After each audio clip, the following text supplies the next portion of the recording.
Sir, the mic is mute.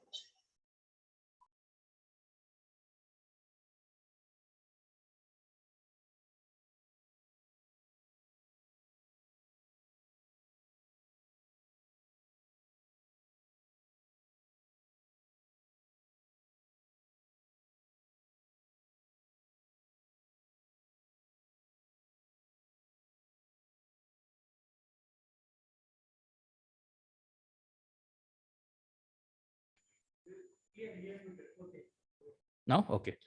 All right, let me repeat that. Thank you all for having joined us here in person. And those of you who have joined us on the live stream of this event on Zoom or on YouTube, we're very grateful to you for having joined this event. And we have a very interesting evening ahead of us where we plan to talk about our research. We want to release our research report. We have some very eminent guests and panelists who have kindly consented to speak at our event. And they'll be speaking later in the evening.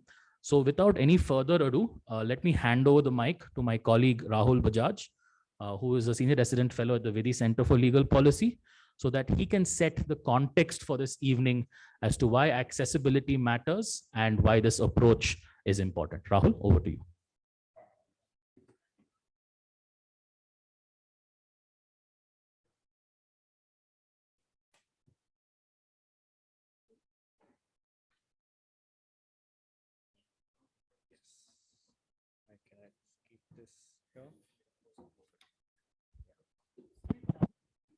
Yes. Hi everyone. Thanks very much, Alok. It's good to have everyone here.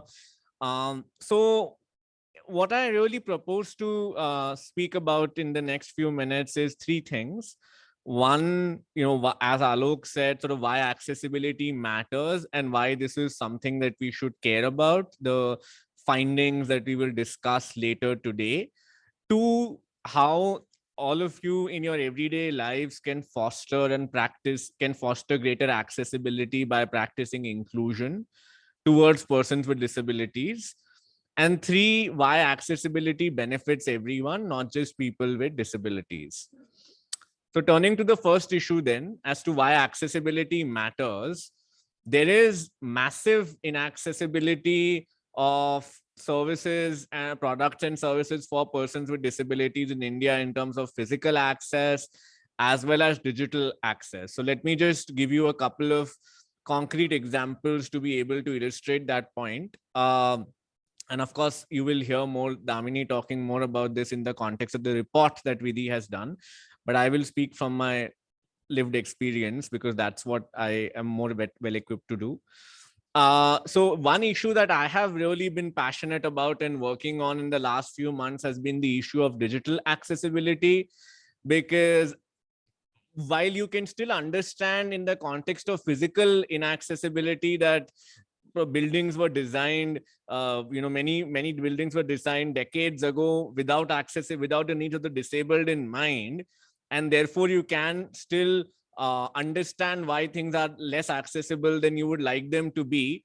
There's no such justification for lack of digital access, because embedding accessibility into technological solutions doesn't really cost that much more, and all that it requires is some forethought and proactive effort. But still there is, with a couple of colleagues have been working on figuring out how much inaccessibility there is. And we found, through a survey, we created a list of 42 inaccessible apps and websites, which range across sectors, from booking food online through an app like Zomato and Swiggy, which was also earlier inaccessible, to, finding accommodation through something like Oyo, to dating apps like Bumble or Tinder, to using something like Urban Company if you want your house to be repaired in some shape or form. There's inaccessibility in all of these solutions, and much of this could have been addressed if only people who have designed these apps were thoughtful about the needs of the disabled. And that's what while this is sort of in terms of the scale of the problem, but in terms of why this matters now, to an able-bodied person who can just pick up their phone and order food, or use a Make My Trip to book a ticket, or just go and use the metro. These issues would seem very theoretical and abstract, but to someone with a disability, even if there are just 2-3 people in a particular room who are disabled, if you can't access it, then that's as good as non-existent for you. Like, imagine, having to read a text in a foreign language that you do not understand, or having to swim with one leg and one arm. So it's somewhat like that, having to having to work with an inaccessible platform. And therefore, it is imperative that we work on accessibility in a constructive fashion. And then the second thing I will say is, in terms of what each of us can do in our everyday lives. So we think of accessibility in terms of, it's a broader systemic issue. And we were talking with Mr. Basavaraju, who you will hear from later on about this, as to how it all really starts at the individual level. So let me give you let me ask you this, because I often tend to do this when I speak to audiences about this. How many of you use Instagram? And someone can just do a show of hands and tell me this. Like, roughly what percentage of people in the audience use Instagram? All right, fair enough. And how many of you, when you put up posts or stories on Instagram, provide image descriptions for that content? Just 2 people, right? So, now, and all of you are obviously committed to this cause, otherwise you wouldn't be here, right? It's not like you actively have anything against people with disabilities, which is why you set your face against putting this up. But it's just something that hasn't crossed your mind. And maybe, some people, when I go to law school, like I was at NUJS last week, one fellow was saying that it's because I've not yet had the opportunity to speak to someone with a disability, which is why I don't do this. But you see, therein lies the problem. That should be cause for introspection as to why it is that you've not had meaningful engagement with someone with a disability till now, given that the disabled are 15% of the world's population. So therefore, there are, what I would urge you to do is small, simple little things in your everyday life that can make things accessible, like putting up image descriptions in whatever posts you put up on social media, making sure that content that you put out, which is in audio form, has subtitling. If you are a private sector or public sector establishment, that you have an equal opportunity policy, which the Rights of Persons with Disabilities Act requires. If you are a media company, that you provide audio description for your content. Just always, if you're designing a website or putting out PDF documents, making sure that they're accessible, just having this be something that you actively account for is something that can make a huge difference. And the third and final thing which I will say is as to why accessibility benefits everyone. And I understand that this is contested territory, because some people say, why should we have to please able-bodied people to get our needs met? Like, should it not be enough that our needs require accessibility? Why should it be useful to the able-bodied also? But in some circles, I understand that this argument works, so I will make it anyway. And the point here really is that, I'll give you a few examples to illustrate this. Now, let's imagine that there's a ramp in a school which is designed for people on wheelchairs, but actually even someone, children who would fall on the stairs because it's a spiral staircase or something like that, can actually benefit from that ramp. Similarly, if there's content for learning disabled students, the learning disabilities, that is provided in simple, accessible formats, that will even benefit people who aren't able to follow that content because they may be slow learners, or they may have intelligence deficits, which can enable them to deal with that content more effectively. If somebody is describing a graph for the benefit of visually challenged students in the class, that kind of descriptive content will benefit even people who are visually challenged, who are not visually challenged. I'll give you one quick example. I was in China a couple of years ago, and we had gone to this museum in Shanghai where they were putting up these, where there were these pictures of people in Nazi Germany, I think. For instance, there was this picture of a man who was in a swimming pool. And, I asked the curator of the museum some questions about those pictures as to what they depicted, and tried to connect it with with Hannah Arendt's idea of the banality of evil. And later on, a couple of my sighted friends told me how, because I had asked those questions, they learned more about those pictures than they would have if they had just seen them on their own terms. So the point being that, it's to everyone's benefit that we foster greater accessibility. So that's it. As far as I am concerned, I'll now hand it over to my colleague Damini, who will describe the key findings of this report to you, and happy to engage more later should the need arise. Thank you.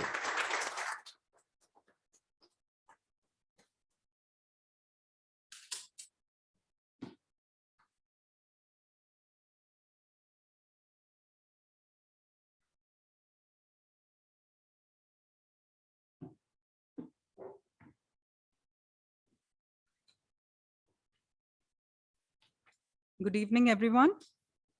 Right.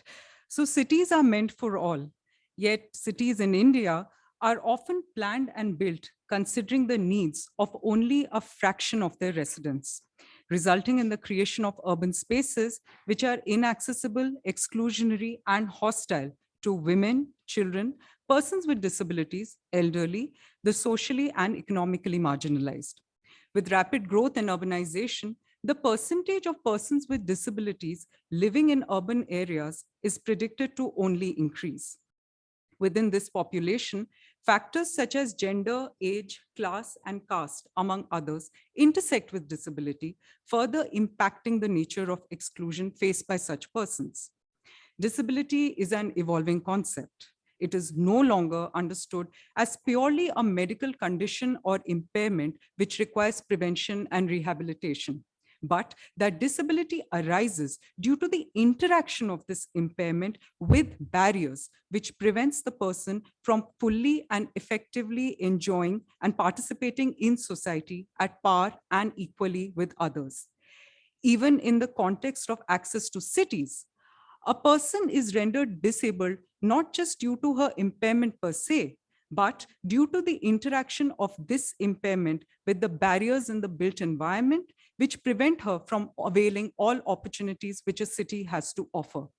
Accessibility to urban spaces, in other words, effectively becomes a precondition for a person to enjoy their rights such as education, employment, health facilities, outdoor and entertainment spaces, among others.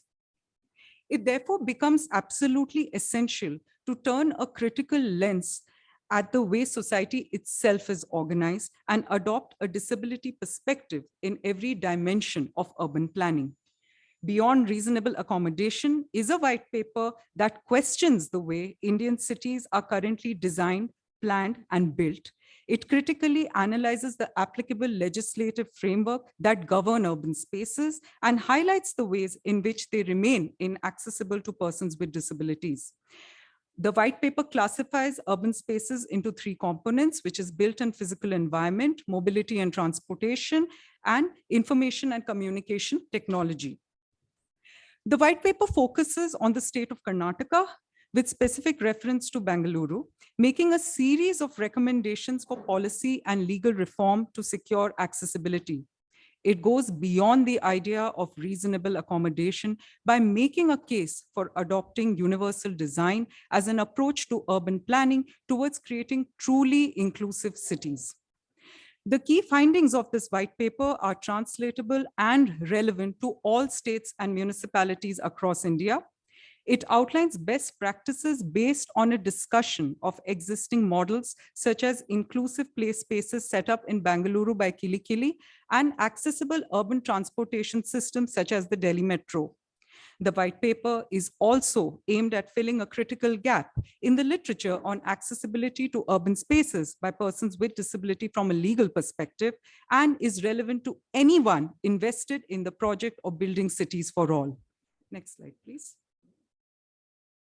At the very outset, the white paper examines the international legal framework governing rights of persons with disabilities and their access to urban spaces. This includes a discussion on the UNCRPD, SDG 11, and the new urban agenda adopted in Habitat 3. At the national level, we have a progressive rights-based regime, which is reflected in the Rights of Persons with Disabilities Act of 2016, which guarantees the right to an accessible, barrier-free environment to all persons with disabilities. This right is realized through the legal norms pertaining to urban planning and accessibility standards for built environment, transportation and mobility, and information and communication technology, which are issued primarily at the national level. Some of these include the URDPFI guidelines and the harmonized guidelines of 2016, which were revised recently, among others.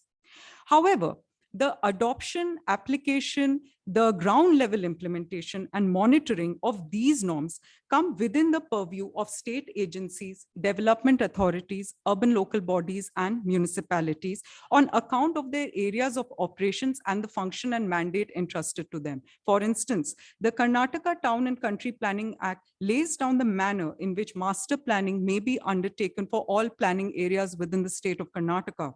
Similarly, building bylaws issued by municipalities across Karnataka lay down specifications for various categories of building, including accessibility standards for public buildings. Next slide, please.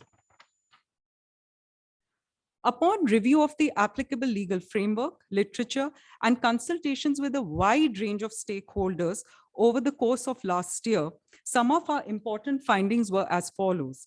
In India, accessibility standards and urban design primarily take into account physical and largely perceivable disabilities. There is no consideration of invisible disabilities. Persons with disabilities are typically not seen as users of urban spaces and therefore do not feature in the minds of planners.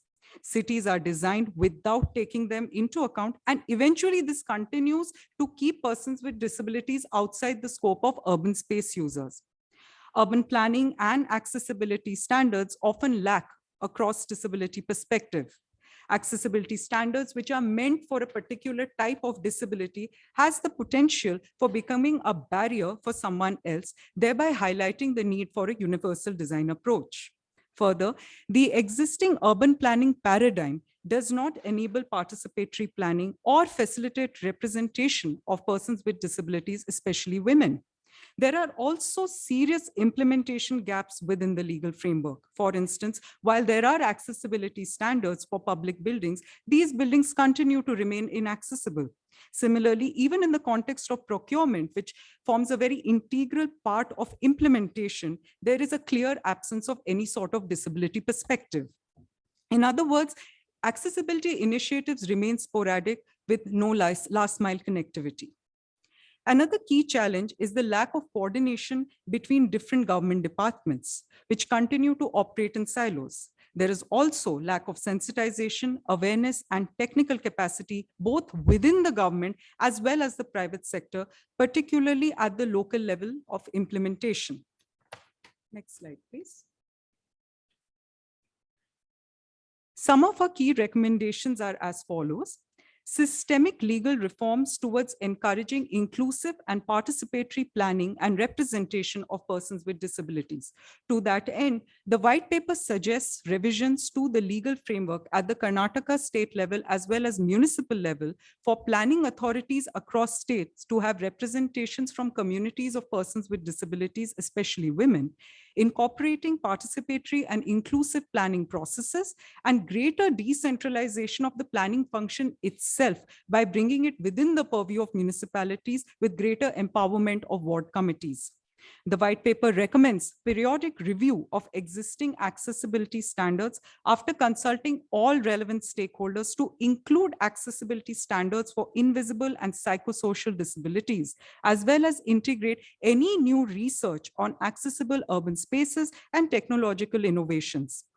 Policy changes for building awareness and sensitization at different levels of the government and undertaking training and capacity building at an institutional level have also been recommended. Next slide, please. For ensuring better implementation of the existing legal framework, the white paper, for instance, recommends that in the context of built environment, the building bylaws across municipalities in Karnataka must be amended to clearly mandate certification and inspection by persons with disabilities in the capacity of an empaneled professional. Similarly, procurement laws in Karnataka may be amended to give preferences to agencies that employ persons with disabilities to get a particular perspective on a project, as well as include accessibility or criteria, as well as criteria for universal design in all procurement processes at the state as well as municipal level. Ultimately, by way of a long-term recommendation, the white paper lays out pathways for the progressive realization of a universal design approach. Existing attempts at accessibility only focus on barrier-free design. Universal design, which is aimed at universal accessibility, is beneficial to everyone, not just for women and persons with disabilities, but the elderly, persons with strollers, pregnant women, people with chronic illnesses, and children, with the aim of removing barriers to access and creating an inclusive environment for everyone. The early incorporation of universal design, rooted in local contexts, following a participatory and consultative process, is key to making equitable cities. Disability is often still seen as an exceptional individual circumstance meant to be overcome. Instead, the white paper showcases that it is our cities that must be transformed and designed to be welcoming to everybody and every kind of body. This paper is a step towards making this a reality. Thank you so much.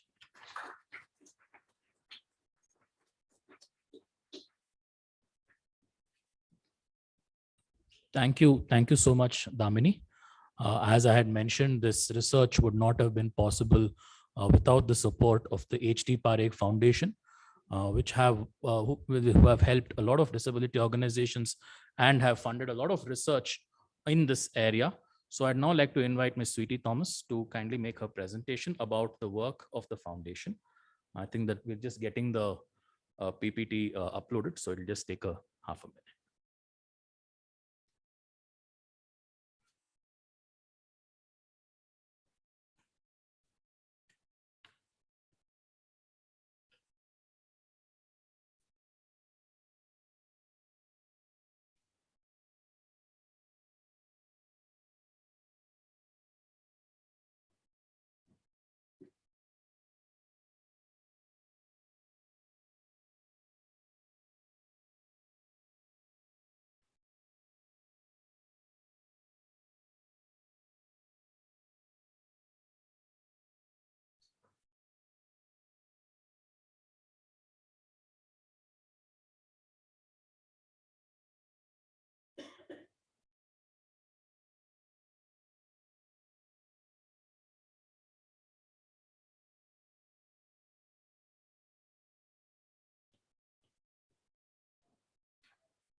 So just to get over the uncomfortable silence while the tech team gets to their job, I think good evening, everyone, and thank you so much for spending a Friday evening coming here and listening to this extremely important issue, which is of definite interest to the Vidhi team and us, but we're so happy to have all of you here.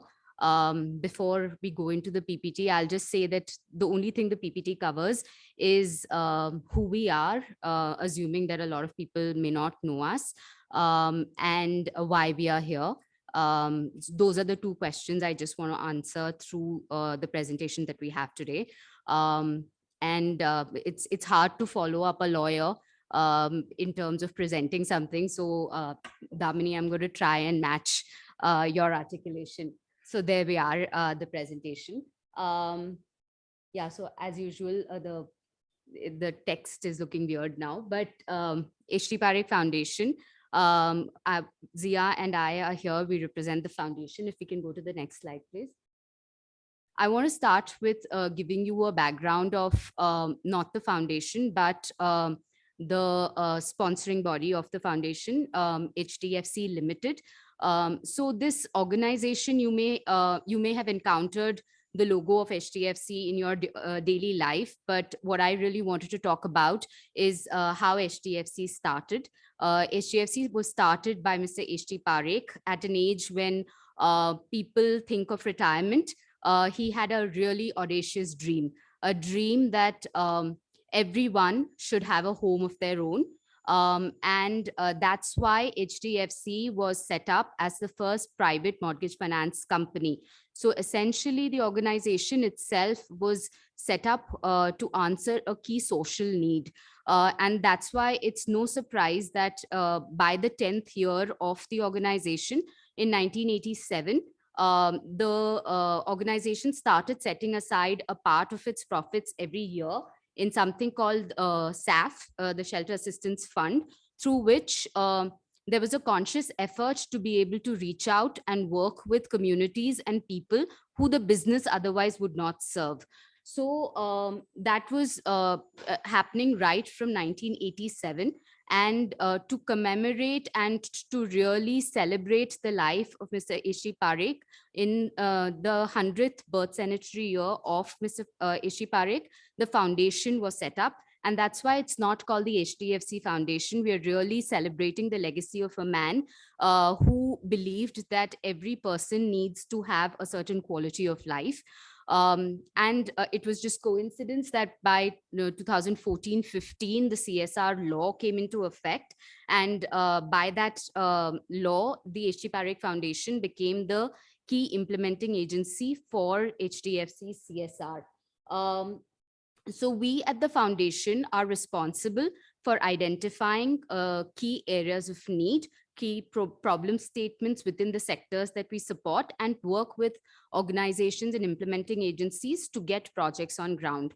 So if you see the image on the left, as I said, the foundation actually started in the year 2014 and 15, and at that time we were very broad-based. So you would see we were working across healthcare, education, community development, child welfare, persons with disabilities, and other sectors, which was primarily arts, culture, sports, so key programs in various areas.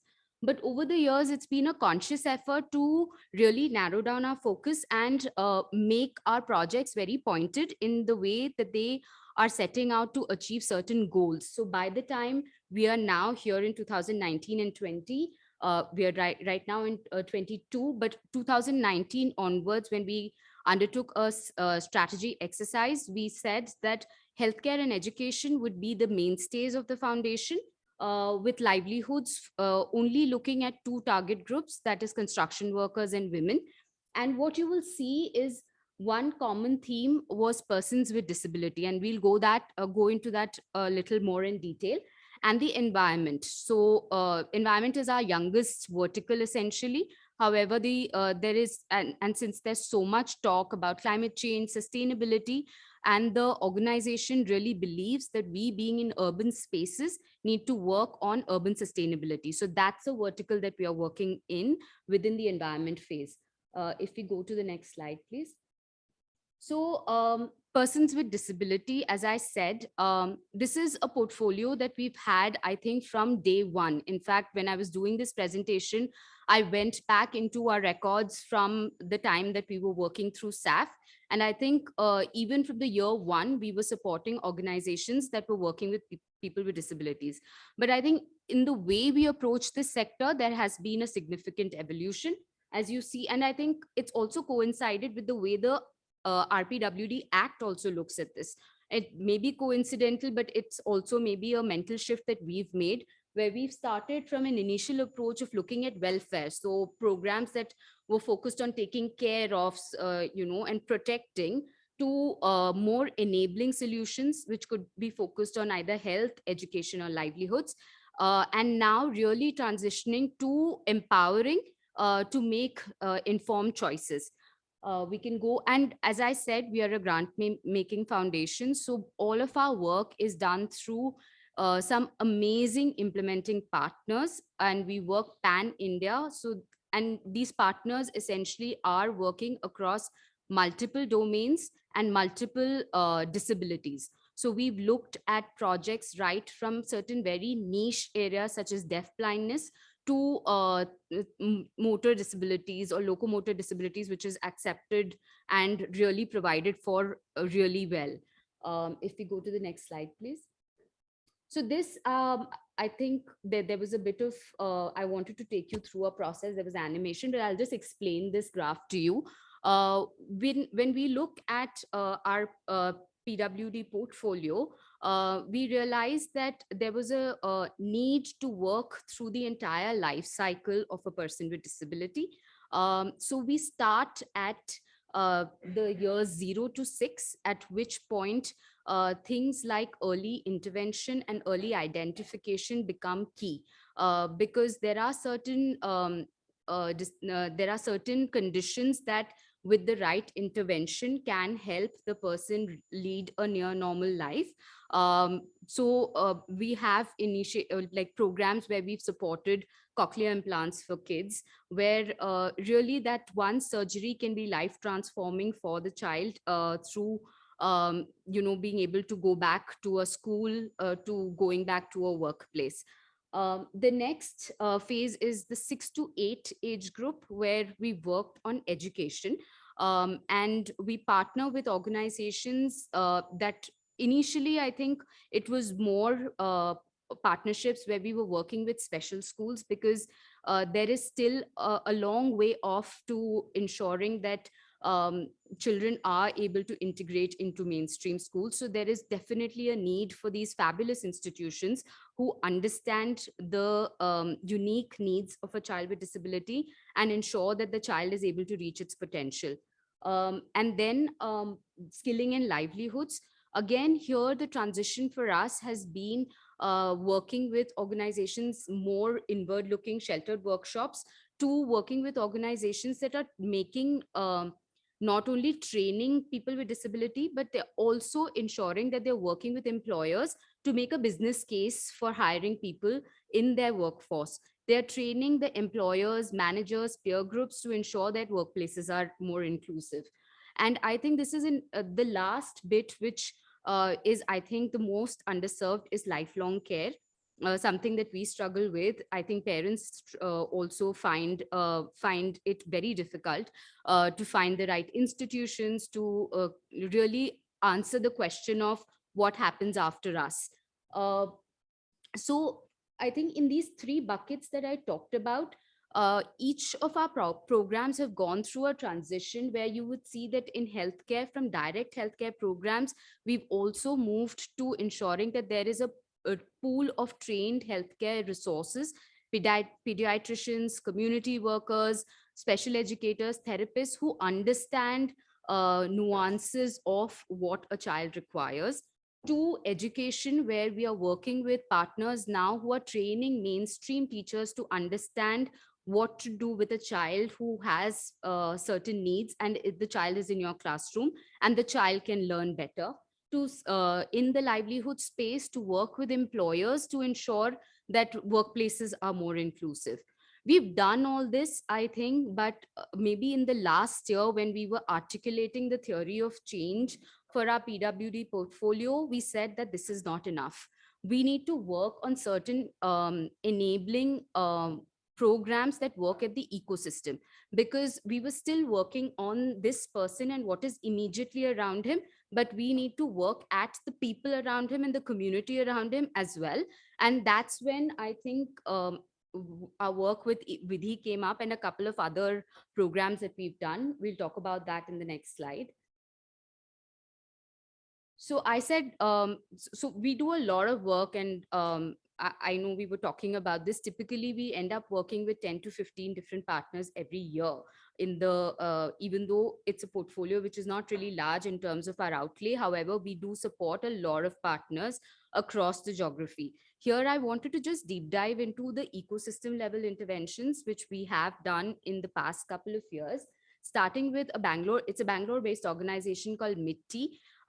Mitti started with a model of putting cafes fully run by people with disability in workspaces. They were in IBM, they were in Infosys, they were everywhere. Come lockdown, offices shut. Did Mitti shut? No. They went back and started cloud kitchens. They were serving thousands and thousands of Karuna meals every single day, made by people with disabilities, served by people with disability. And they were the first one to come out of their house and say, no, we need to do something. We cannot sit at home. So when Mitti came to us, they said, we want to create a marketplace where small organizations, Mitti was able to make this transition because Alina was someone who was very tech savvy, understood, marketing online, but there are a lot of small organizations who cannot do that. So Mitti came to us with the idea of creating a platform. It's called Mitti Good Gifts. And this platform is for any organization, primarily working with people with disability who makes products. And Mitti will help you curate your product, photograph it, talk about it, and just like give you that space, logistics, how to do internet banking, all of that. The second program, OGQ. OGQ is, I don't know whether any of you are aware of their work. They work with athletes who are training to compete in the Olympics. We've supported OGQ since, I think, the day one of the foundation. But in 2019-20, OGQ came and told us that they are starting a new program for para athletes. And we were overjoyed. I think we were their first corporate donors. And I don't know if you've seen the front pages of some of the newspapers after this year's Tokyo Olympics. There were stories, there were images, there were pictures, there were full page ads of what the para athletes were able to do. So we've transitioned to their regular program to working with only their para athletes. And there's an image on the next slide. We'll just summarize what that's been able to achieve for us. Can we go back to the previous slide, please? Nai Disha, tiny organization set up by Prachi, who did this for her brother who's got Down syndrome. But the way they look at working with intellectual disability is amazing because they've chosen, she's a techie. So she said, I need to do something which is technology enabled. So they set up a platform where you can create a community of parents. You can access any kind of resource that you want, whether it's a special educator, you want a therapist, all of that. It's like a directory online. So they came to us and they said that in addition to what we have in terms of this platform, we want to overlay a dedicated helpline, which is a multi-channel helpline. It's WhatsApp, direct calling, as well as you can write into them. This multi-channel helpline that they set up in 1920 when we supported them has been amazing for parents during the pandemic when they did not have access to the physical spaces that otherwise children would access. They were able to call in to the counselors at Nai Disha. Mental health was a huge issue for parents and caregivers. So this organization was, I think at the last count, they were handling 2,400 queries a quarter, which is actually pretty significant. And they were getting queries from places like Lucknow. They were getting queries from, rural West Bengal, where when you get the first assessment of a disability on your child, you're so scared. But they call in and they figure out that, you're not alone. And there is a huge support network that they can work with. And last, of course, Vidhi. I think we started with talking with Vidhi about all that we do. And they said, why don't we look at disability and inclusion? And I think it's been amazing over the last 1 year when we've been on calls with the team from Vidhi. And I think the only feedback that I had to Alok was, bhai bahut complicated hai, thoda simple bana do. So if you can understand the report, you have me to thank, because these lawyers were like, I was like, no, this has to be simpler. So the next slide. Can we go to the next slide? Sorry. So these are just some images. This is what I was talking to you about. This went out as an emailer to the entire HDFC staff. We had 9 medals with the para athletes that we supported. We supported 16 para athletes. We supported 18, 16 of them qualified for the Olympics, and between them, they had 9 medals. We literally were updating medal tallies on our WhatsApp group every single day. It was amazing. That's Mitti Good Gifts. Please go and access it, buy from it. The helpline, and of course, the cover of the beautiful report that you guys are going to read. The next slide, please. I think, okay, I just put this image to, that's where I end. This is the last slide for me. I'm sure all of you have had this experience. AI is damn scary, right? The minute I book a ticket to Bangalore, it's telling me what to eat and where to go. So I think because of all the chat that we were having about universal design, accessibility, this showed up on my LinkedIn profile. But I just really like this image. I said, this is perfect.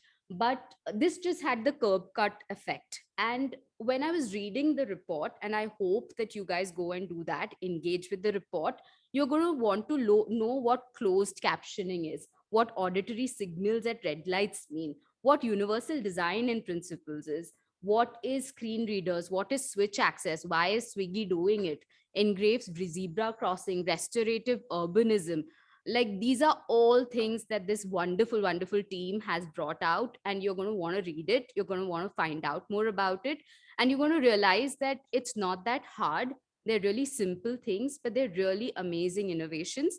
So I'm sure that you are going to want to start reading about it, finding out more about it, and seeing how that can make a difference in the way you look at things as well. Thank you so much.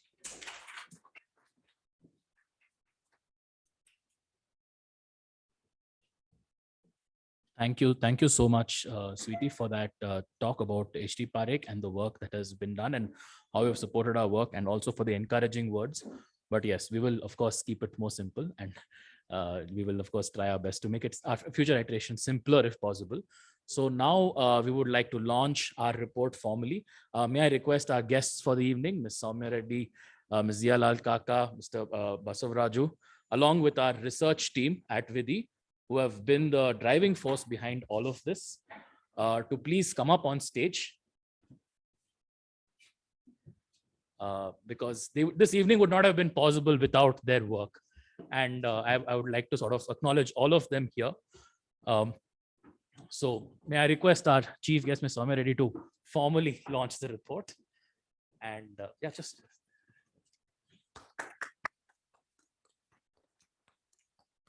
And may I also ask our guests who are joining online, Mr. Gaurav, Raheja, and Ms. Rino Gupta, to also hold up their copy of the report as well, which we have sent to them. So let me just very briefly introduce our research team. Just a minute, I think. Yes. Yes, the photos, yes. Yeah. Sneha, yes. Yeah. Yes. Just a little bit front, yes. So yeah, so our research team is Damini, Namrata, Akhileshwari, and Sneha. They are the ones who have sort of done all this wonderful work. And so yeah, I think we can just take the photos for this. Oh, that's fine. That's right.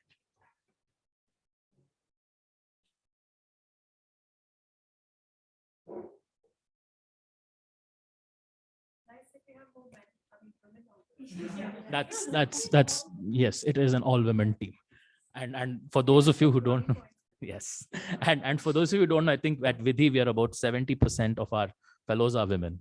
So which is I think something I'm very proud of personally, and it's a number that we have worked hard for. So yes, thank you. Okay, yeah, just one last photo so that everyone's taken. Yeah. Oh, okay. Sorry.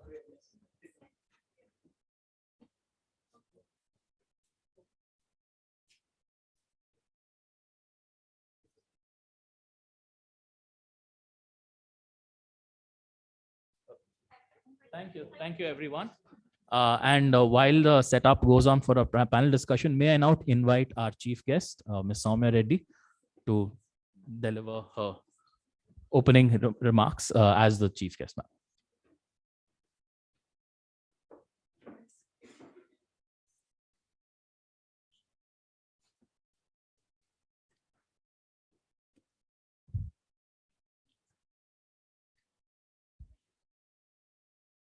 Um, a very good evening to all of you. Can you hear me? This is working, right? Okay, perfect. Very good evening to all of you. Eldrigu namaskara. I was initially, when I heard about this um, very interesting and much needed panel discussion, and of course, white paper, I was actually very excited because it's just so needed. Because the world, I don't want to talk much because I'm looking forward to actually coming and learning, because all of you, so many of you are experts over here. I've always believed, I come from a, even though I wear a politician's hat right now, I've come from the activist sector. In fact, that's how I know Savita and Basavaraju sir and everyone. And I feel that the world belongs to everyone. And I feel many people have actually been left out. So, so this beyond reasonable accommodation, making Karnataka city accessible by design to people with disabilities is, I think it's a wonderful beginning. And I just want to say that I'm very excited to, I briefly went through it. And I would also like to share a few things about what I am trying to do in my constituency as well. And I think where there's a will, there is a way. I used to live abroad. I did my master's over there, I worked there for a bit. And we can actually see there's a huge world of difference. You know, right from when, even when we are entering, the lift had braille in it. And, you know, so it's about tiny little things, goes a long way.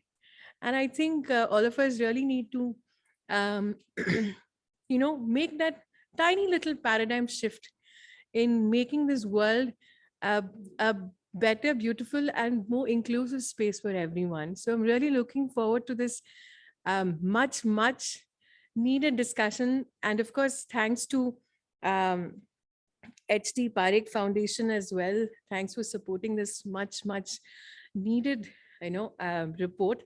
And of course, thanks to Vidhi Center for Legal Policy as well. I just feel I'm back in my activist days.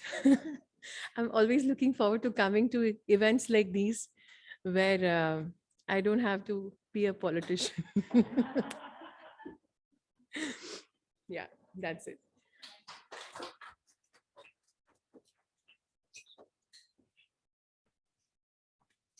Thank you so much, ma'am. And thank you so much for sparing the time to be here to take a time out from your duties. May I now invite our speakers for the panel? Let me very briefly introduce them. We have of course heard from Ms. Sowmya Reddy, who's a member of the Legislative Assembly in Karnataka from the Jayanagar constituency.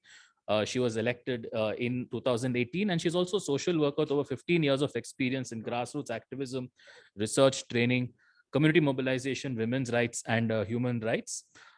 We have also Dr. Gaurav, Raheja, who has joined us online.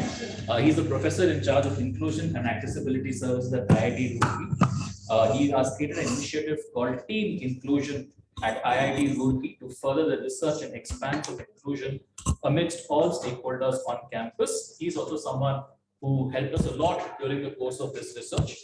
We're also joined by Ms. Ziaa Lalkaka. Ma'am, if you could please join us on stage. She is the Chief Executive Officer of the HD Parekh Foundation. She is also a chartered accountant from the Institute of Chartered Accountants of India and a graduate of Sydenham College of Commerce. She has close to 25 years of experience, of which 20 were in the corporate sector before she moved to the development sector 8 years ago. We have Mr. Basavaraju, sir. He is the former State Commissioner for Persons with Disabilities in the Government of Karnataka. He has worked for the welfare of persons with disability for more than 30 years and has been associated with the Association of Persons with Disability in Karnataka. He came here early and we had a very long conversation, and I think he is perhaps the most excited about this report, and we really hope to take this work forward with it. We have Ms. Sneha Gupta. She's the founder director, Office of Learning Support at Ashoka University. She founded this office in 2016 to support students with disabilities and other neurodiverse needs. She has conducted several training programs in the schools as well as teacher training institutes in India and the US to train educators on various aspects of learning disabilities and management. Thank you so much for taking out time at slightly short notice to be on this panel. And our moderator for today is Sneha Visakha, who's my colleague at Vidhi. She's a research fellow. And the rest of her, and of course, she is someone who is interested in feminist urbanism, local governance, and social legal research. So, without any further ado, I'll now hand this over to Sneha. I think the mic is passed on to the program. So, Sneha, all yours. Thank you, Alok. Thank you so much for that introduction. I would like to thank everybody for being here today, and especially our panelists for joining us. I don't want to take too much time, and I want to get right into the discussion. And what I wanted to do, both for the panelists present here as well as those joining us from elsewhere, is to talk about implementation today. Because I think we've heard a lot about the need for accessibility and the need for making cities that belong to everybody. And I think I wouldn't be remiss to say that this is a concept that everybody is on board with. However, when we look around the cities, we don't see that. And before we jump into the discussion, I just wanted to share a brief thing. So when we started on this project, we were very clear that we wanted to adopt a feminist and a disability-centric perspective, primarily because not only that we wanted to focus on women with disabilities who often are doubly disadvantaged, because, you know, when we talk about women, we're not thinking about women with disabilities. When we're talking about persons with disabilities, we're not thinking about the ways in which women with disabilities are affected by it. But we also wanted to focus on what is traditionally seen as women's work, such as care work and caregiving. So I wanted to invite everybody here to think about the city, not just in the context of an economically successful city or a sustainable city, but also a city where people build their homes, are, you know, where there is space for love, care, and community. So with that background, I wanted to sort of open the panel with the very basic question I wanted to hear from everybody is, what are the main challenges in your view for the lack of implementation of the existing promises of accessibility under the Rights of Persons with Disabilities Act? Would you like to start, Mr. Basavaraju? More than happy. First of all, thank you and congratulations to Vidhi. And it's a very, you know, rarely this kind of work happens. And thanks so much for, you know, the Parekh Foundation, because first of all, this kind of a work, it's very rarely looked at it. Very rarely looked at it.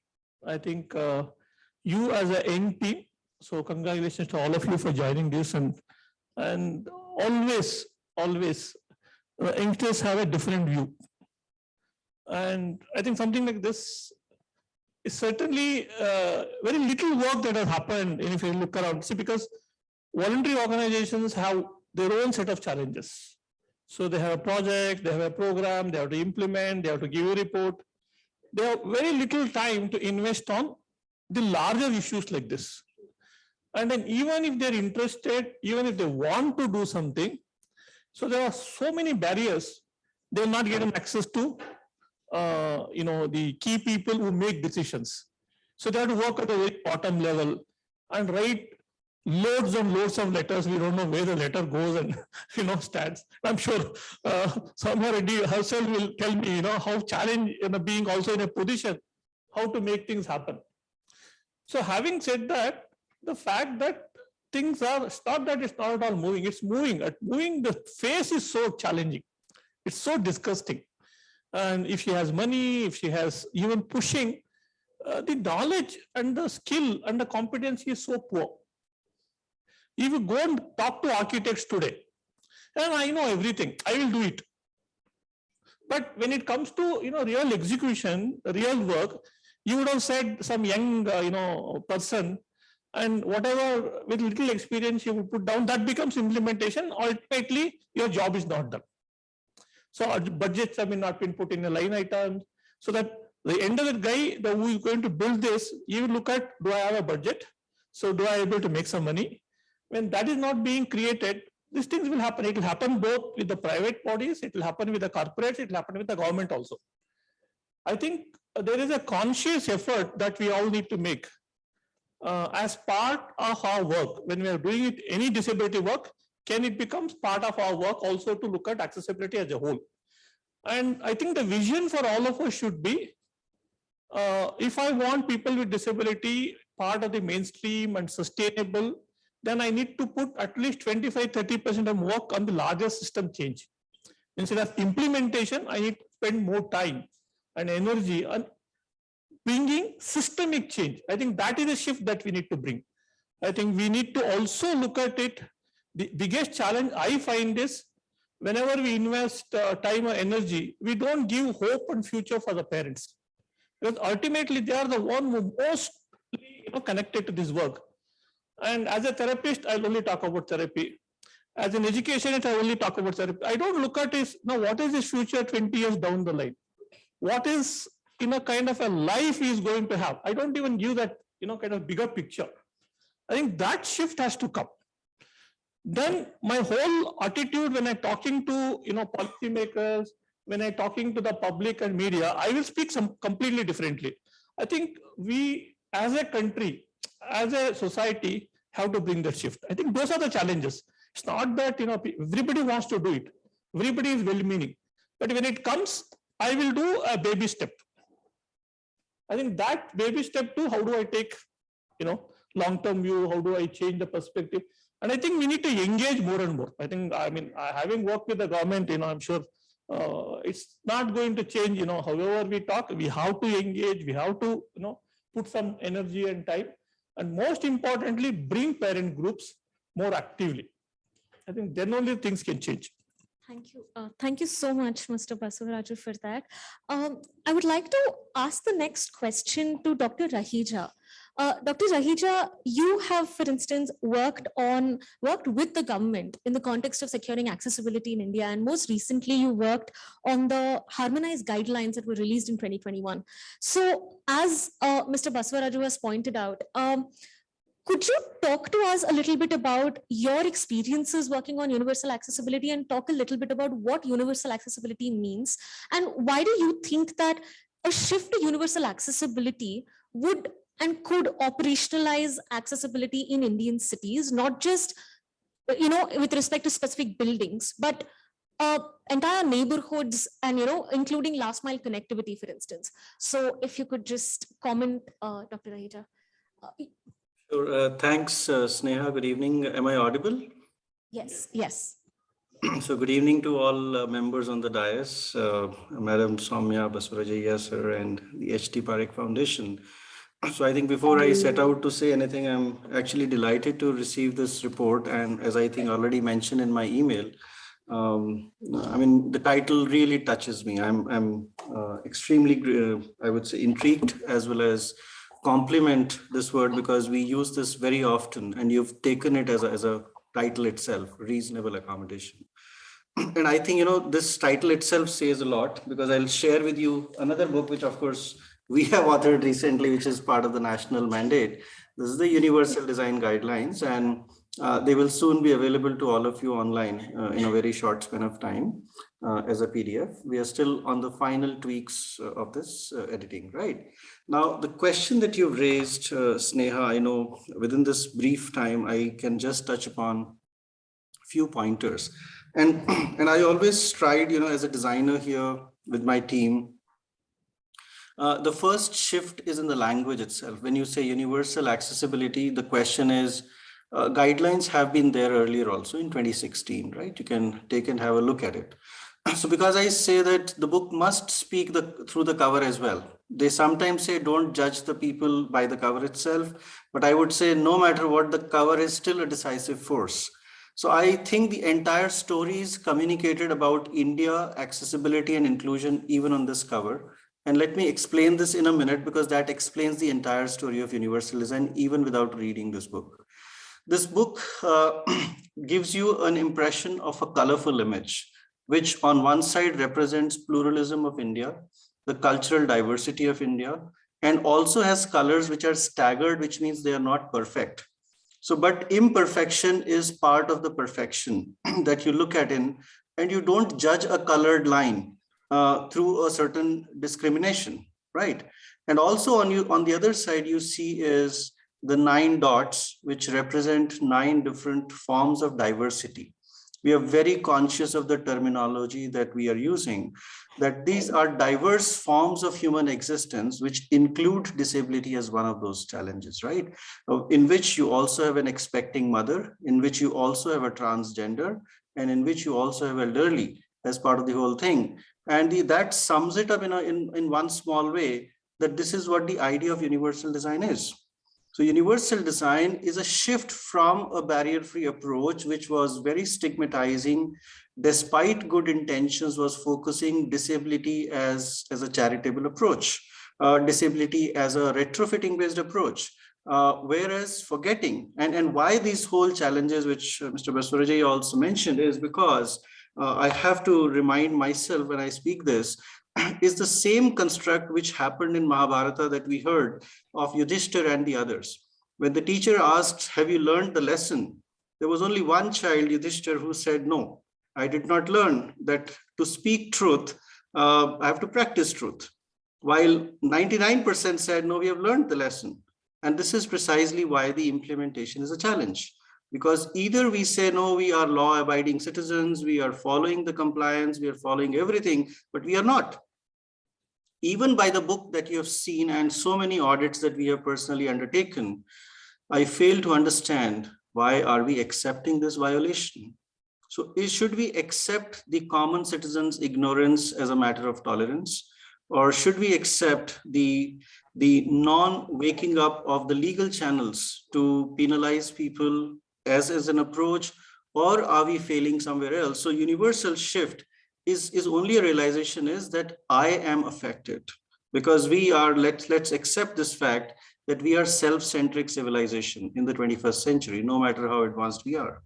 We were far more community oriented earlier, but now with each one of us having an independent way of life, I think the accommodations are getting lesser. So in fact, when you say reasonable accommodation, I think we are becoming very unreasonable, even on our own dining tables. So unless, because the starting point is a social construct, the starting point is not the government. Then the second point here I want to say is the biggest shift is the language. The language is constructive, it is positive, it is reformative, and it is not negative, it is not discriminatory, and it is not the idea of welfare that I think the presentation previous to us said. Now, in these guidelines, if the question is what is new? So first of all, I must clarify this, the disclaimer, the guidelines were always there, the new revisions are also there, and huge shifts are also there. But the success of this will lie on the shoulders who carry it further. I take this privilege that I take this as a pledge to carry it everywhere, wherever I move, whether in the academia, whether in practice, whether in the mode of advocacy. But I wish that it is also carried by all others, and therefore it has been written in a way that even a common citizen can read this in a drawing room, on a mobile app, in a friendly way, and can rake those things. If I can just highlight to you certain things which this mentions. So it does mention that accessibility is not a static concept. It is not a concept which is one day, one time. It is a dynamic concept because it's a concept of services. So suppose your bus stand is accessible, but the buses are not running. So how would you say your transportation is accessible? So it has to be brought into the dynamic affair, and where services are very important, number one. Number two, it clearly states in the early chapters that the accessibility does not have one stakeholder as architect. It has citizens, it has persons, it has policymakers, it has everyone, including the service providers. So even if you're giving a tendering or a contract to a service provider, are you ensuring access as part of their mandate? So unless that is happening, even if you make a nice building, even if you put all lifts, the thing is that unless the services reach to the last mile and the last individual, access will not happen. And the third important thing, I think we've very clearly clarified that all typologies of buildings are included in it. Now, all does not need to be justified too much, but we have tried to put 17 building typologies in it, specified minimum compliance standards. But along with that, we have also written a statement that is a line within the lines, I would say, in chapter 6, which is that no building henceforth shall be approved for occupancy as well as for sanctions unless accessibility is complied with. Now, the question is, this guideline has to be enforced through the municipal authorities, through the development authorities.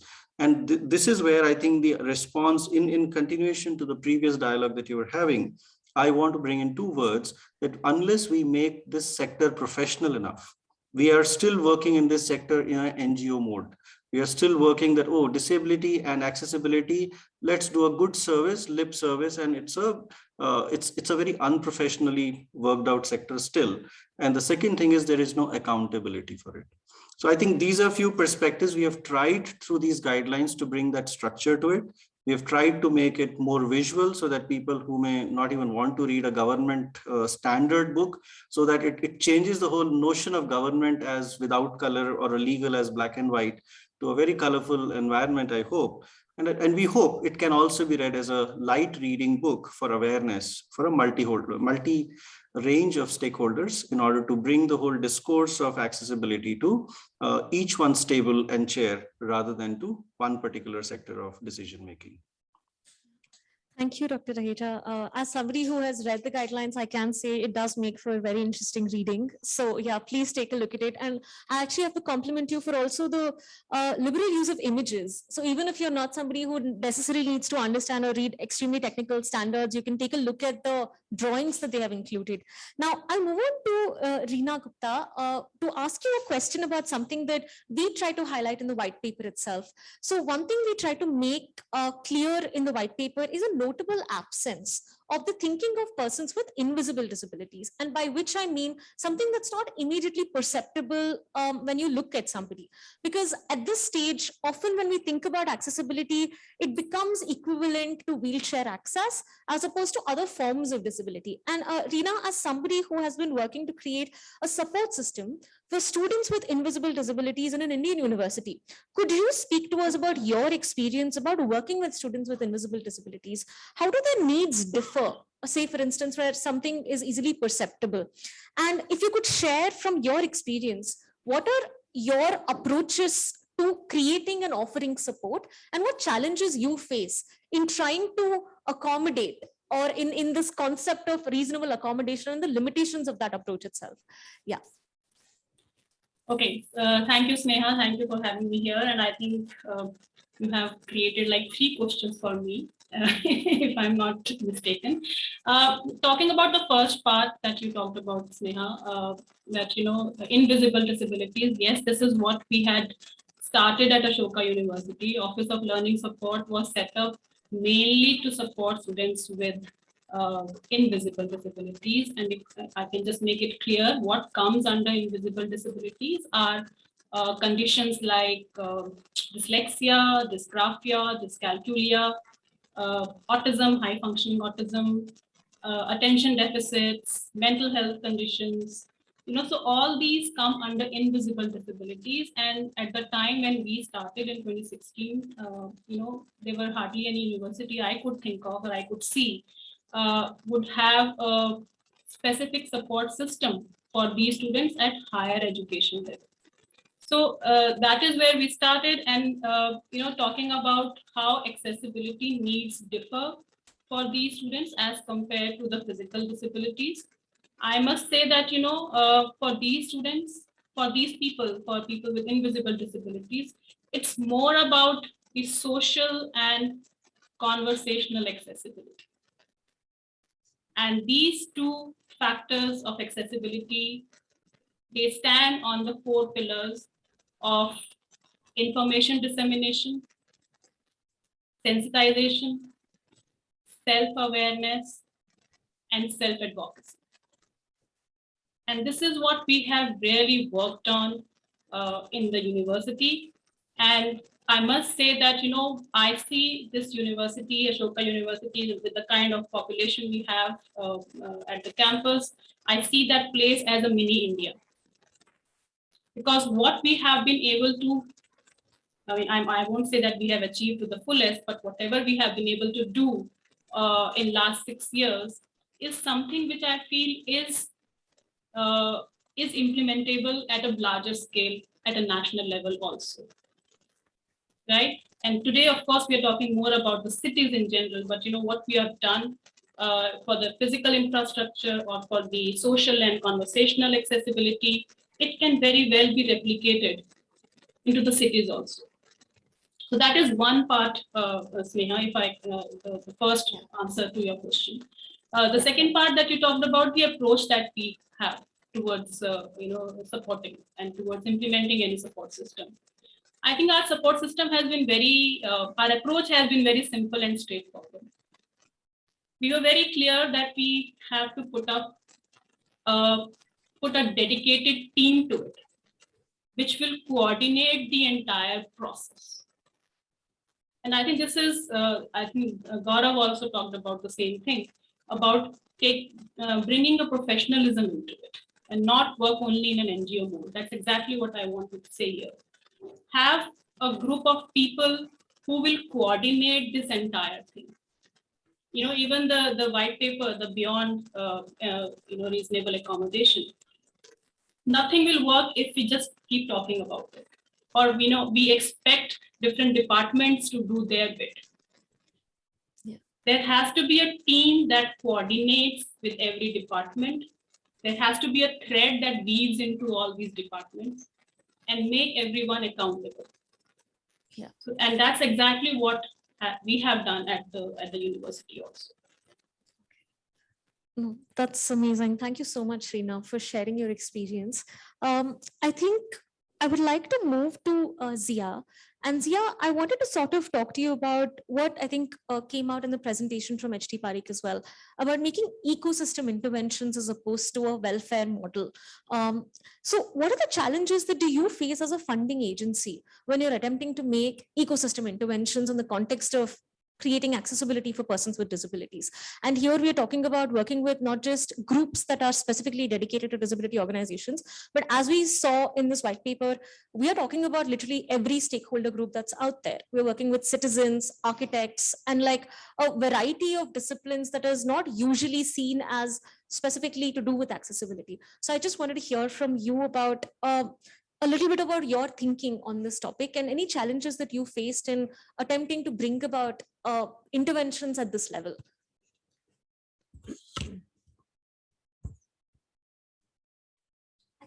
Yeah. Okay. Thanks, Sneha, for that. So if I actually just stepping back a little bit on your question, and I'm wearing a funder's hat right now and talking, I think the biggest challenge is, there are sectors like education today where so much is being done at a systemic level and, at a state government level, at a central level, but and now probably, followed by healthcare. Unfortunately, for interventions in the sector of disability to even come to the systemic level, two things are needed. First, I would say you need funding to come in. And it's not something which you can only depend on the government. You can't depend only on the corporates. It's a collaborative approach where I think corporates have, firstly, many more corporates have to come to the fore and recognize that with this thousands of crores of, CSR money, and that's just one pool of money. You have India today, young philanthropists, you have family foundations, so much of money coming into supporting various interventions, but very little towards disability. So for us, we may have been one of the few who actually have even reached the ecosystem level. There are, but we face this challenge all the time with our partners who say that, please introduce us to other corporates.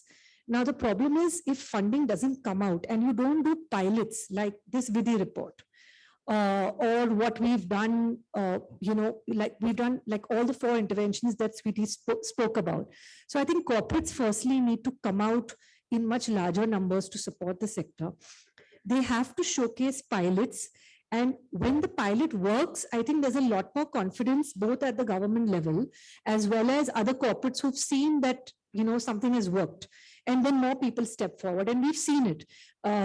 Some of the interventions that we've done, we've seen that, other corporates then become receptive when they see that positive change has happened and something has worked. And then, they come forward and that is only helping the sector.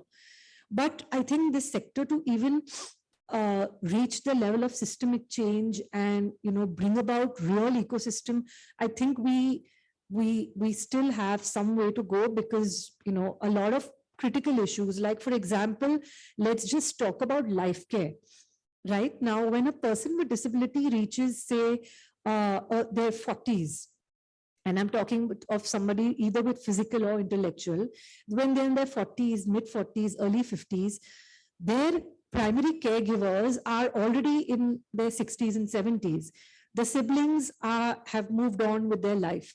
Now, even in terms of institutional support today in our country, like you see in Western countries, there's so much of institutional support, public support for even things like, senior citizen living, old age homes, homes for people like this. They are there, and it's part of, and it's established and built.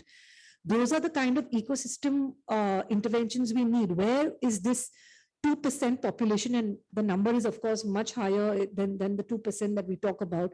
Where are those kind of institutions being created to support these people when they reach, when they reach their mid 40s and 50s? Similarly, livelihoods. If you look at the whole ecosystem of livelihoods, actually having corporates hire people with disabilities, integrate them into the system, the entire corporate setup, train people to accept somebody with disability working with, and it has to be done with dignity at par, salary at par, competence at par, dignity at par. Okay, you get hired for your capability and not because you're a person with disability. Now, these are all mind shifts, and which are going to take a lot of time to be even thought about, to bring about a big paradigm shift in the system. So, I mean, there's a long way to go, but I think corporates coming out and being more proactive, and I think far more funding going into the system to start with is really needed. Now, some kind of push needs to happen at a government level, at state level, at municipal level, to actually and try and bring out more support for the disability sector. And because there is enough money available in India today, it's not that there's a lack of money, but I think it does tend to go into education, healthcare, maybe now, sustainability initiatives. It's not going into this sector. And the government can't put out all the money, and neither can one corporate or even 5 corporates put out the funding. Also, collaboration in this entire development sector in India, this collaborative approach is not, it has to happen. So you want to do something, even to change something systemically in Karnataka, by, let's say, bringing about policy level changes, you need to have civil society, corporates and government working on a collaborative approach together. It's not about, who wins the game, but it's about ensuring that it at least kickstarts. And I think we've seen across so many other sectors, one pilot works. And like, for example, what's being done with schools in Delhi by the Delhi government. Now, so many other governments are, taking on similar approaches to build up the public school system. So it's that one intervention which needs to work, and then, it gets replicated. It's only when you see success, it gets replicated, but people don't want to, put out the funding to say that, okay, if it doesn't work, then what? Like, they treat it like what happens then? But you have to take that risk, like you would do in business.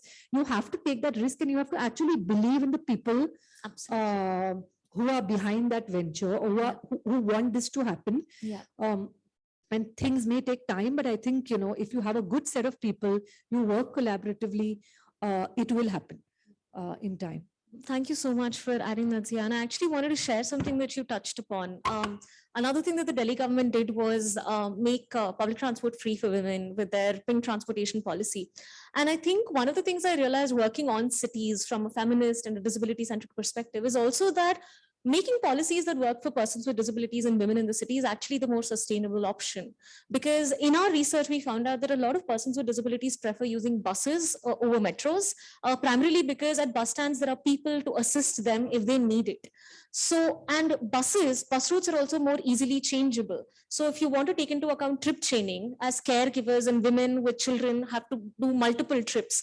So changing the bus route is almost cost, like it's extremely, there's no change, there's no cost component to it, as opposed to a metro line. So, and bus transportation is also something that the majority of people in the city use. So making bus transport free for persons with disabilities and women is actually also encouraging people to not use their private vehicles. So to me, in fact, there is no incoherence between sustainability, inclusion, but it's actually by focusing on the most vulnerable groups in a city, you can bring about the more sustainable options. Now, coming to Sowmya, I wanted to ask you a question where I hope you put on both the activist hat as well as a political representative's hat. One question, one common refrain that we found in all of our stakeholder interviews is that there is no political will in the political class to actually do anything about disability inclusion, which was one. How does one generate political will, and why do you think this is the case? Because everybody talks about this as something that needs to be done, but we don't see that reflected in the work of the political class. Second is we recommend that women with disabilities in particular are given political representation at all levels of governance, whether at the ward level, at the city level, at the state government level, and at the national level. So I was hoping you could touch upon both of these things. One is generating political will, and two, about representation of women, particularly women with disabilities in these levels of governance. Yeah.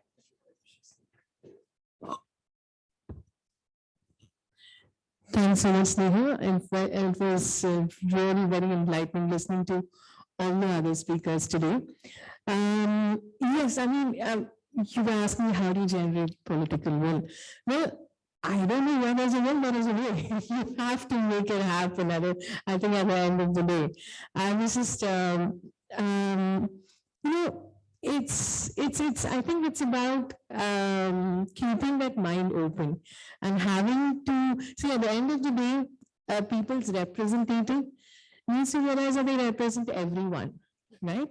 And that could be women, that's people with disabilities, that's people who are trans, that's everybody cutting across caste, religion, and I think that's really kind of something that everyone needs to do at all levels. It could be the state government, it could be the central government, it could be the municipality as well. In fact, we have, the problem with our country is also it's not just related to this. We have brilliant laws, but the problem is with implementation. Yeah. And in fact, I also have worked with I'm an environmental engineer by qualification. I worked on human rights, animal rights, environmental rights, and it's the same issue with everywhere. I mean, for example, Prevention of Cruelty to Animals Act was made in 1962, right? But we still kind of like.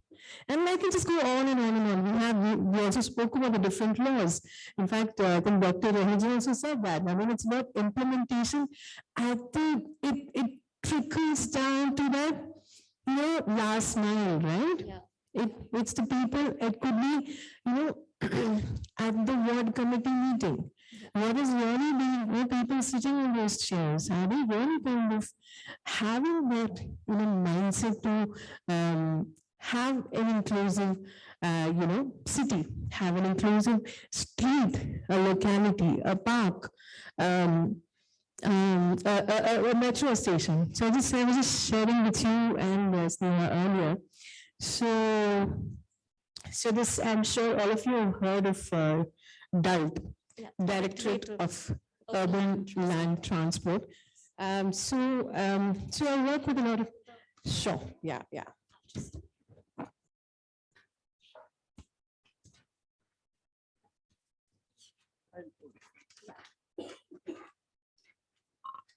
Yeah.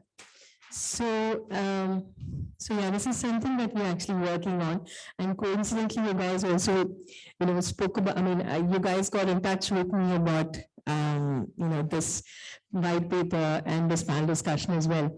So a few citizen group called as WOW, Women of Wisdom, they and DULT, and of course applied for a grant called as SUMA, Sustainable Urban Mobility Accord, right?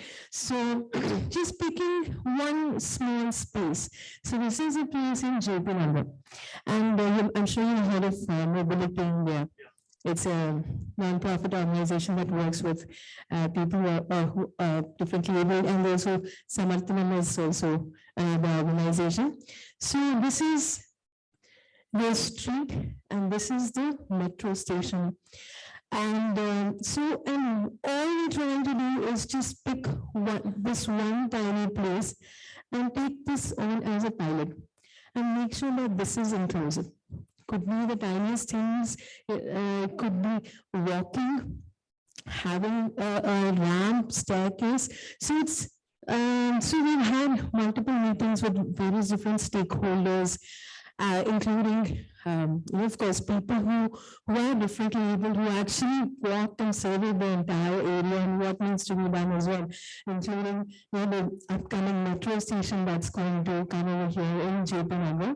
And including, even, for example, have like the pedestrian highways are going to be more safe for the pedestrians over there, and for them to actually cross the street to, in fact, we can see these tiny stairs over here. And so yeah, I can just go on about it, but I just want to show this one tiny example that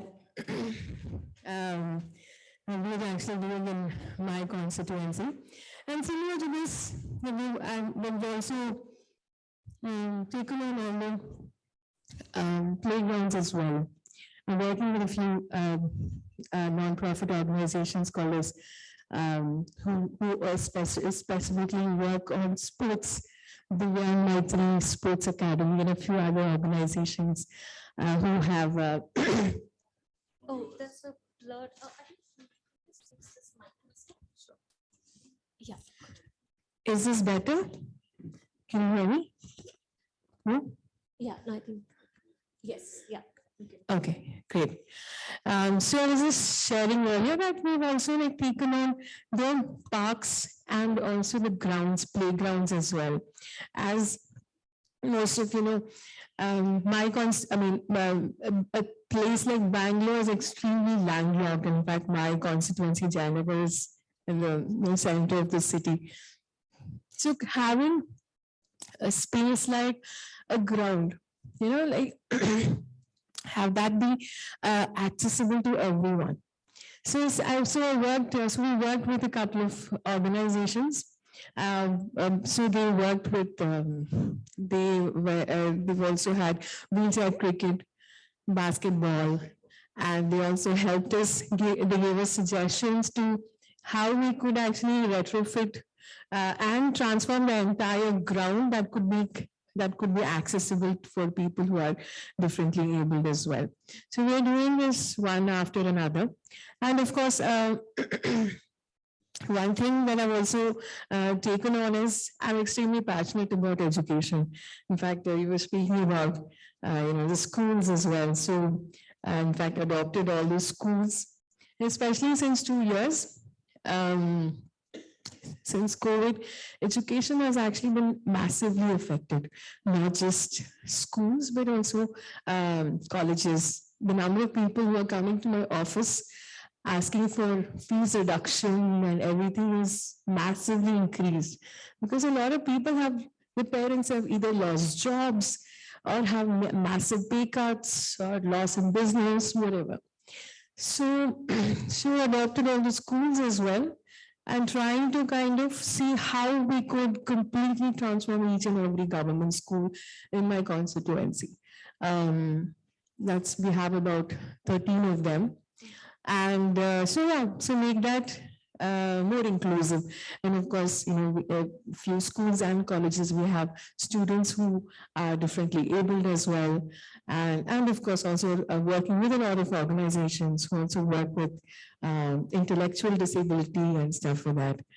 I think going back to your question, I think it's at the end of the day, each and every one of us, we have the choice, right? Every day, everything that we do, we have a choice. And I think if it could be, for example, it could be a corporator. A corporator is an elected representative at a ward level. Yeah. And that person is supposed to sit in the ward committee meetings. Yeah. And I think everything that we do needs to actually go from bottom up. Yes, yes. Rather than top down. Yeah. I think everything that we do, at a basic level, at a city level, needs to go bottom up. right? Yeah. And so to make sure that these ward committee meetings are happening, properly, and making sure that we have the members are as diverse as possible, which also includes, women, which also includes women who are, with disability. And could we, and I think going that extra mile also like goes a really. We've also had job fairs for people who are, with disability as well. Yeah. We are in Coromandel, and yes, 3 years ago, and I think last year because of COVID we couldn't do that. I organized one twice, but of course since COVID we haven't been able to do a massive one. Yeah. So in fact, in the job fair, we also try to make sure it's not just for like, also for trans people as well. In fact, Mitti Cafe, I've heard of Mitti Cafe, and it's just so inspiring. In fact, I used to run a restaurant earlier as well. And so I in fact hired a person who's a trans woman. So I think it's just making sure that, first of all, it's that listening, right?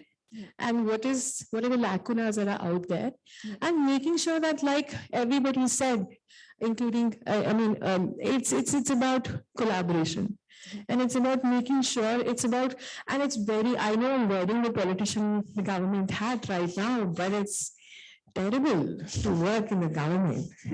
It's so, it's so difficult to get things done. Trust me. I can go on for 5 hours. Because so many issues, right? Corruption, at the end of the day, you need to get things done at the ground level. You need to have that will that you, like you said, to make sure. I might have that will, but that NGO may not want it. I might want to, like, he'll say, oh, there are no funds. Yeah. For example, I told these non-profit, they'd given me a plan and everything, but so it's at the end of the day, we need to keep pushing and pushing and pushing. And I'm sure things are going to, like Basavaraju was saying, it's terrible the pace at which we are going at times, but we need to move in the right direction, I guess. Thank you so much, Sowmya. So, frankly, I have like 5 other questions for each of the panelists, and I prepared like a long list of questions to discuss, but because we're coming to the end of the time, I would like to conclude the panel and invite my colleague to deliver a vote of thanks. But before that, I just wanted to take an opportunity to thank each and everybody who's joined the panel, because all of you, I think I could have an hour-long conversation would probably be not enough to actually get all of your perspectives. Hopefully, in some of our dissemination activities, we're planning to sort of also have a podcast series specifically dedicated to the issue of disability access. So in that, hopefully, maybe we will be able to get in touch with all of you and have individual conversations as well. In the meantime, I would encourage everybody who's, you can download our report very soon on our website shortly, and you will be able to read a lot of, just to get a sense of the legal framework itself. One of the things that we attempted to do in this report is to make the law accessible to everybody. So you can understand what is the law, what are the agencies involved at the city level who are now accountable in order to implement the right to accessibility that is guaranteed under the central legislation. So what we would like to do is to make sure everybody knows the law and uses the law as a tool in order to get or advocate for their own rights. Because ideally, we would like to move towards a world where self-advocacy is where everybody is empowered to do that. So with that, I'd like to invite Namrata to just give the vote of thanks. And I'd like to thank our panelists, Gaurav, Raheja, and Reena Gupta for joining us and I'm sorry we couldn't hear from all of the panelists again, but thank you so much, everybody. And thank you everybody who tuned in from around the country and listened to this conversation. We'd like to extend our gratitude to the H.D. Parekh Foundation, whose generous support made this report possible. We thank our chief guest, Ms. Sowmya, and all our panelists, Ziaa, Mr. Basavaraju, Dr. Raheja, and Reena for joining us today. We'd like to also acknowledge the contribution of the various interlocutors we had who were generous with their time and effort in the preparation and drafting of this report. Alok for his guidance and mentorship throughout this, and the team at Vidhi who made the organization of this event possible. And we'd also like to thank the audience for joining us today, both in person and virtually. Thank you. Thank you so much. I'd like to thank our interpreters who have been struggling with a lot of technical difficulties to do this. Thank you so much. And thank you for our communications team and Maitri in particular, who has made sure that the event has gone without a hitch. Thanks a lot, everybody. Thank you everyone. Thanks, Sneha. So we come to a conclusion of our event right now. Thank you all for being here. There are copies of the report just outside. So for those of you who haven't got a copy of it, who would like to read our report, I'd welcome you to please take a copy. And of course, there's a soft copy online. Thank you and good evening.